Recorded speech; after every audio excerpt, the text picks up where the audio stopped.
Bharat, Nepal, Myanmar, Bhutan, 4টি দেশ কাছাকাছি আছে।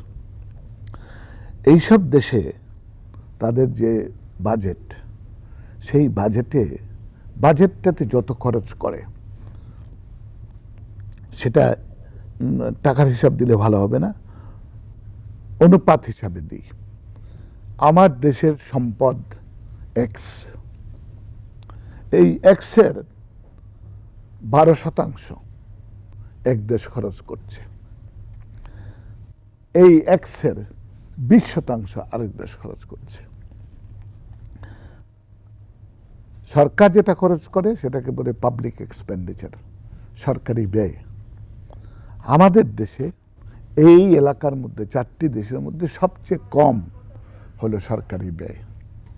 অর্থাৎ আমাদের সরকার যে খরচটা করে সেটা আমাদের যে দেশের সম্পদ, সেই সম্পদের খুব ছোট অংশ। সুতরাং চাইলেই বাড়ানো যায় না। এর মধ্যে তোমার একটা ভারসাম্য রাখতে হয়। হ্যাঁ, শৃঙ্খলার জন্য কি দেবে, লেখাপড়ার জন্য কি দেবে। আর আমাদের দেশের একটা বড় খরচ আছে, আমরা প্রচুর খাদ্য কম পয়সায়, বিনা পয়সায় বিতরণ করি। গরিব তো আমাদের দেশে বেশি। আমরা নানা ধরনের ভাতা দিই, বুড়ো বয়স ভাতা দিই, যারা অসুস্থ আছে তাদের ভাতা দিই। এইগুলো সব অনুদান হিসেবে যায়। এটা একটা বড় খরচ এবং এটা আমাদের বাজেটের প্রায় 14-15% এতে চলে যায়। আর এটা খুবই গুরুত্বপূর্ণ খরচ। আমার একটা প্রশ্ন তোমার উপরে না, আরো দু একজন বলছে, তুমিও বোধহয় বলেছ, বলে শিশু প্রতিনিধিত্ব করি। সেটা কি কি সেটা করো? আমরা একটা সেন্টারে থাকি, ওই সেন্টারে যেমন ওই জায়গায় দিনের কিছু কর্মী থাকে, তারা কাজ করে সকাল 9টা থেকে 5টা পর্যন্ত। তারা চলে যাওয়ার পরে যে শিশুগুলা থাকে তাদেরকে দেখাশোনা করা, এমনকি সকালবেলা যে আমাদের বাজার হয় ওই বাজারটা দেখাশোনা করা, বাজারে কি কি জিনিস আনছে এইসব আমাদের দেখাশোনা করা। অর্থাৎ তার মানে তুমি এই যে গোষ্ঠী, শিশু গোষ্ঠী, তাদের একটা নেতা টেতা ধরনের মানুষ, তাই তো? আমি নুসরাত জাহান তানিয়া, নীলফামারী জেলা থেকে এসেছি, 9ম শ্রেণীতে পড়ছি। নীলফামারী জেলায় আমার একজন বন্ধু মানুষ আছেন, আসাদুজ্জামান নূর, যাকে আমি অনেকদিন বাকের বাড়ি ডাকতাম। আমি পড়াশোনার পাশাপাশি শিশু সাংবাদিক হিসেবে কাজ করছি। আমাদের বাংলাদেশে যতগুলো প্রাথমিক বিদ্যালয় আছে সবগুলোর শিক্ষার্থীদের মাসে 100 টাকা করে উপবৃত্তি দেওয়া হয়। একজন শিশু যদি বাইরে কাজ করতে যায় তাহলে সে মাসে 400 থেকে 1200 টাকা আয় করে। তার মানে হলো সে দিনে পাচ্ছে কত? 30 দিনের বেতন 1200, তাহলে তার দিনে কত পাচ্ছে? 40 টাকা। অনেক বেশ ভালো। ওকে, বলো। একজন শিশু যদি বাইরে কাজ করতে যায় তাহলে সে মাসে পায় 400 থেকে 1200 টাকা। এক্ষেত্রে দরিদ্র বাবা মারা তাদের সন্তানদেরকে স্কুলে না পাঠিয়ে সে কাজে পাঠাচ্ছে। তো শিশু শ্রম বন্ধের জন্য আপনি উপবৃত্তির হার বৃদ্ধি করতে পারেন কি? হ্যাঁ, প্রশ্নটা ভালো করেছো। আমাদের দেশে লেখাপড়ার প্রসার তেমন হতো না, তার একটা কারণ ছিল দারিদ্র্য।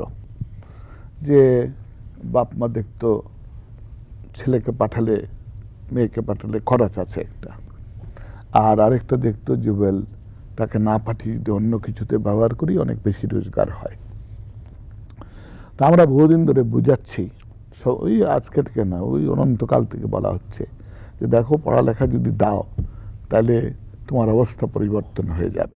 ছেলে বা মেয়ে যদি লেখাপড়া শিখতে পারে তাহলে তারা অন্য ধরনের জীবন যাপন করতে পারে, রোজগার বেশি করতে পারে, তোমাকেও সাহায্য করতে পারে। আমরা উপবৃত্তি দিয়েছি শুধুমাত্র একটু সাহায্য করার জন্য, পুরো সাহায্য করার জন্য নয়। আমরা মনে করি যে প্যারেন্টসদের, অভিভাবকদের ইচ্ছা হলো বাচ্চাটা পড়াশোনা করুক, তার ভবিষ্যৎ ভালো হবে, তাকে একটু প্রণোদনা দেওয়া যে হ্যাঁ, ও 400 টাকা রোজগার করতে পারছে, তবু 100 টাকা তো পাচ্ছে, এই জন্য উপবৃত্তি দেওয়া হচ্ছে। একেবারে পুরোপুরি যে ওই সমান করা যাবে সেটা সম্ভবপর না। আর শিশু শ্রম বন্ধ করার জন্য আরও ব্যবস্থা, অন্যান্য ব্যবস্থাও আছে, সেটা শুধু স্কুলে আনা নয়, ওদের কিছু প্রশিক্ষণ দেওয়া হয়, তারপরে আবার বিভিন্ন প্রোগ্রাম আছে, সেইগুলো দিয়ে করা হচ্ছে। তবে এটা ঠিক কথা যে তুমি যে হিসাব দিলে, সেই হিসাবের সঙ্গে যদি আমরা কম্পিট করতে যাই তাহলে হবে না। মাননীয় মন্ত্রী, আমি মুন্না পুরান ঢাকা লালবাগ থেকে এসেছি। আমি লেখাপড়া করি, লেখাপড়ার পাশাপাশি শিশুদের প্রতিনিধি হয়ে কাজ করি। তুমিও একজন। আচ্ছা, মাননীয় মন্ত্রী, বাংলাদেশে আগে সব সরকারি স্কুলগুলোতে শিশুদের জন্য একটা টিফিনের ব্যবস্থা ছিল, সেটা কি বাজেটের জন্য এখন বন্ধ হয়ে গেছে? না না, তুমি যে তথ্যটা দিচ্ছ এটাও ঠিক নয়। বাংলাদেশে মাঝে মাঝে আমরা কিছু কিছু এলাকায় টিফিন দেওয়ার ব্যবস্থা করি এক্সপেরিমেন্টাল, পরীক্ষামূলকভাবে, যে আচ্ছা এটা দিলে কেমন হতে পারে। আর আরও আগে শুধু সরকারি স্কুলে কিছু টিফিন দেওয়া হতো। সরকারি স্কুলের সংখ্যা জানো কত?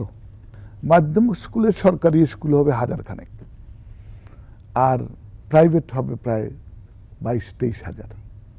সুতরাং কোনোদিনই এই টিফিনের ব্যবস্থা সব স্কুলে ছিল না, এবং এখনো ওই কোনো কোনো জায়গায় আছে। এটার মেইন কারণ পয়সার অভাব, এর জন্য সারা সব স্কুলে হতে পারে না। তো আমরা এখন একটু এক্সপেরিমেন্ট করছি যে এই যে আমরা সস্তা দামে খাদ্য দেই, এগুলো যদি বন্ধ না করে এগুলোকে কমিয়ে এই শিশুদের খাদ্যটা দিতে পারি, তাহলে বোধহয় সব মা বাপেরই সুবিধা হবে। তো এরকম একটা চিন্তাভাবনা আছে, কিন্তু আমি বলতে পারবো না যে কত বছর লাগবে এটাকে একটা সার্বজনীন প্রোগ্রাম করতে। বেশ সময় লাগবে। আমি তন্নি সাহা, বাগেরহাট থেকে এসেছি। পড়াশোনার পাশাপাশি শিশু সাংবাদিক হিসেবে কাজ করি। আমাদের বাগেরহাটের এই যে স্কুলটায় আমি পড়াশোনা করি, এই স্কুলে টিফিনের ব্যবস্থা রয়েছে, কিন্তু এখানে প্রত্যেক মাসে মাসে দেখা যাচ্ছে টিফিন ফিস বাড়ানো হচ্ছে। যেমন এবছরে 50 টাকা শুরুতে ছিল, এখন 70 টাকা। আবার হচ্ছে যে মাসটা অফ থাকে সেই মাসটারও বেতন, মানে টিফিনের ফিসটা তারা নিয়ে নিচ্ছে। এটা কেন হচ্ছে? খাবার দাবারের দাম তো বাড়ছে, সেটা তাদের মিট করতে পারে না, এজন্য ছুটির সময় পয়সাটা নিয়ে করে। তবে এটাও ঠিক কথা যে টিফিন যেসব জায়গায় দেওয়া হয় সেখানে চুরিচামারিও একটু বেশি হয়। এটাও একটা সমস্যা, যে টিফিন সিস্টেমটা ইন্ট্রোডিউস করতে কি করে এখান থেকে চুরিচামারি কমানো যায়। অনেক আগে যখন ভারত ভাগ হয়ে পাকিস্তান ভারত হলো, তখন সব স্কুলে কিছু খাবার দেওয়া হতো, এই চাউল, ভুট্টা টুট্টা এরকম কিছু দেওয়া হতো। ওগুলো গিফট আসতো আমেরিকার থেকে, সেগুলো দেওয়া হতো, দুধ এবং এইসব গ্রেইন। এটা খুবই পচে যায়, ওই দুর্নীতি হয়ে এটা আস্তে আস্তে বন্ধ হয়ে যায়।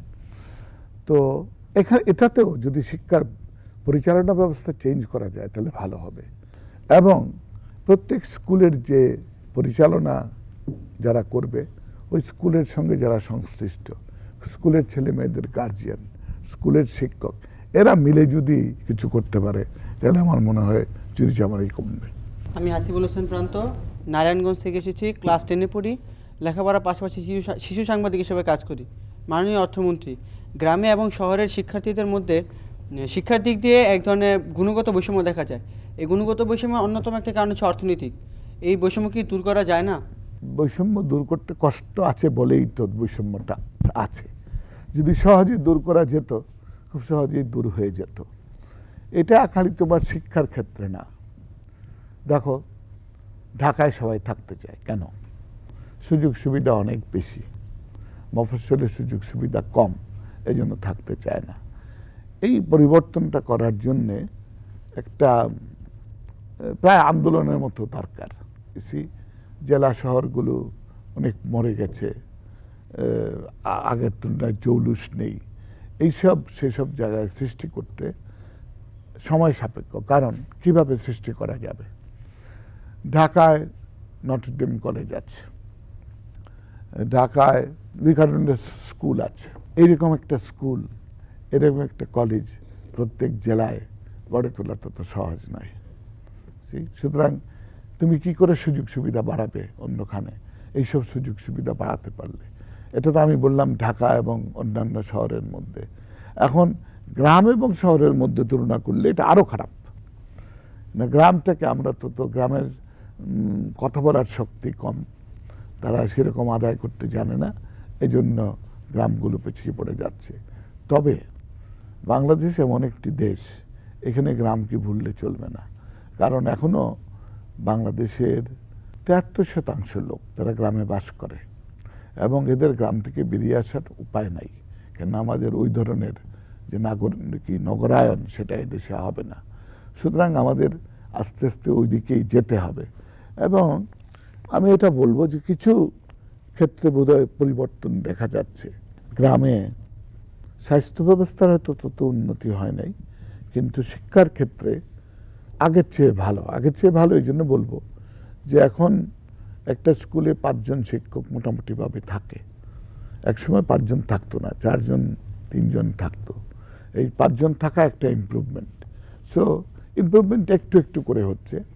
এটাকে আরো বেশি করার জন্যে পদক্ষেপ নেওয়া যায়, কিছু কিছু আমরা চিন্তাও করছি।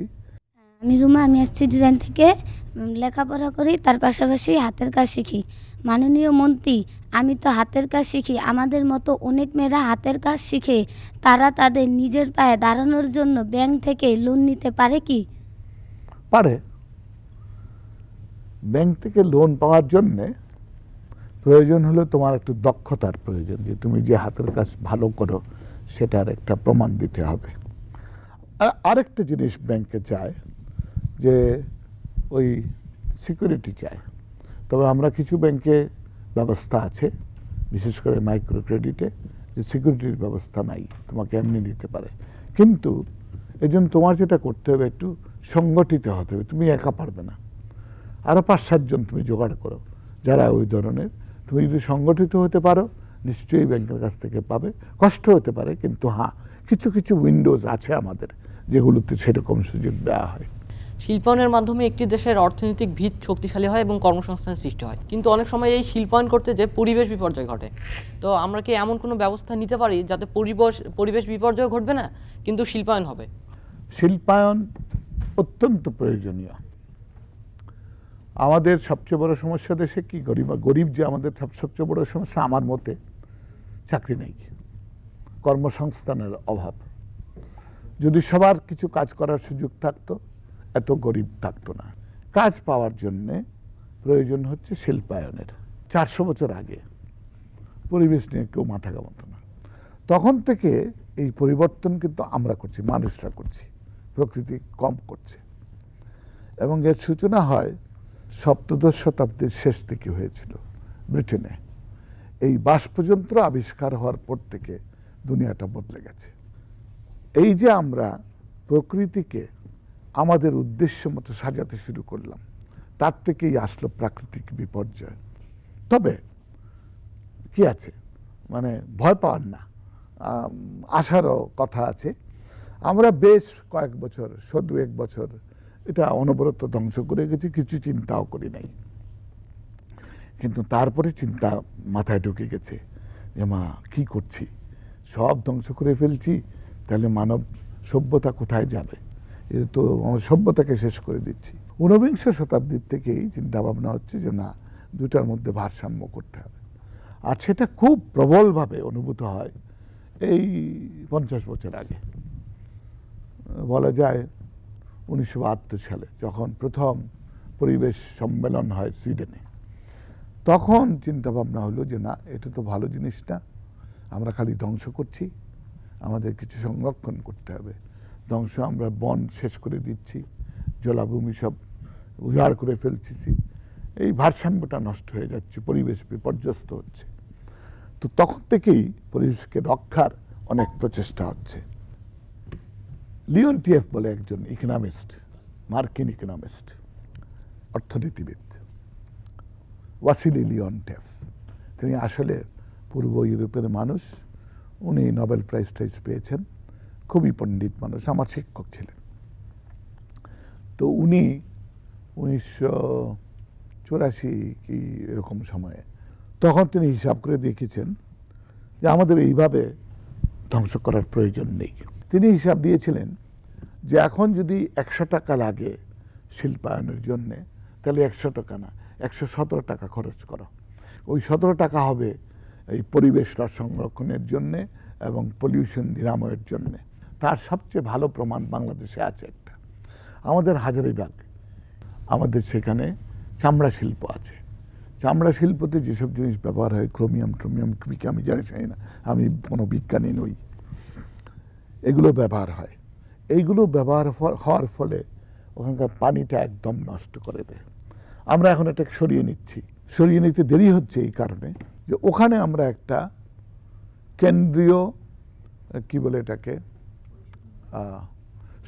শোধনাগার বানাবো, যাতে ওই সব ময়লা যেগুলো আছে সবগুলো ওখানে যাবে এবং এটা পরিষ্কার করে তারপরে ওটা পানিতে যাক বা মাটিতে যাক। এইখানে এক্সাম্পলটা হলো ওদের সব কিছু তৈরি হয়ে গেছে, মানে ওখানে দোকানপাট করার মতো অবস্থা, কিন্তু ওই প্রজেক্টটা হয় নাই, কেন ওটার দাম বেশি। ওই দামের জন্য এটা আটকে ছিল বহু বছর। এই সরকার আসার পরে আমরা এটার দাম দিচ্ছি, সুতরাং আশা করছি 5-6 মাসের মধ্যে এটা হয়ে যাবে। হয়ে গেলে পরে এগুলো সব ওখানে যাবে এবং তারা এই পরিবেশকে, বুড়িগঙ্গাকে দূষণ আর করতে পারবে না। সো শিল্পায়ন প্রয়োজনীয়, শিল্পায়নের সঙ্গে সঙ্গে আমাদের সচেতন হতে হবে যে কিভাবে পরিবেশটাকে রক্ষা করা যায়। বাগেরহাটে একটি সরকারি কলেজ রয়েছে, কলেজটির নাম পিসি কলেজ। এখানে ছাত্রাবাসের ছাত্রছাত্রীরা 5 টাকা মূল্যে কলেজের যে সরকারি নলকূপটা রয়েছে সেখান থেকে এক বোতল পানি কিনে খাচ্ছে। তো এক্ষেত্রে এই টাকাগুলো যাচ্ছে কোথায়? সম্ভবত এটা কলেজে যাচ্ছে, কলেজের যে খরচ হয় সেটা ম্যাটান্ডার তারা নিচ্ছে। আর অন্যটা হতে পারে কোনো মাস্তান গোষ্ঠী দখল করে ফেলেছে এটা। বাংলাদেশে তো এটা খুব অস্বাভাবিক কিছু না, মাস্তান গোষ্ঠী অনেক জায়গা দখল করে ফেলে, জায়গা না হয় অনেক সার্ভিস দখল করে ফেলে, তারপরে তারা একটা চাঁদাবাজি করে ওখানে বা চাঁদা বসিয়ে দেয়, সেটাও হতে পারে, জানি না। কিন্তু এটা তো খুব মজার কাহিনী তুমি বললে। পিসি কলেজ আমার অত্যন্ত স্মৃতি বিজড়িত কলেজ। আমি অনিক রেহান সাবু, আমি গোপালগঞ্জের মুর্শিদপুর থেকে এসেছি। পড়ালেখার পাশাপাশি শিশু সাংবাদিক হিসেবে কাজ করি। সিগারেটের দাম খুব কম, তাই শিশুরা এটি ধূমপান হিসেবে ব্যবহার করছে। ও, তুমি ধূমপান বিরোধী আন্দোলনের সদস্য মনে হচ্ছে। আচ্ছা আচ্ছা আচ্ছা, হ্যাঁ ঠিক আছে, আমি বুঝেছি তোমার প্রশ্ন। আমরা সিগারেটের উপর বেশ শক্তভাবে কর বসাই, কিন্তু সাধারণত সে করটা দামি সিগারেটের উপরে হয়, কেন দামি সিগারেট থেকে অনেক বেশি কর আদায় করি আমরা, এবং সেখানে দামি সিগারেটটাতে যাতে একটু কম দামের সিগারেটটা, ওই যে বললাম, ওই একটু নমনীয়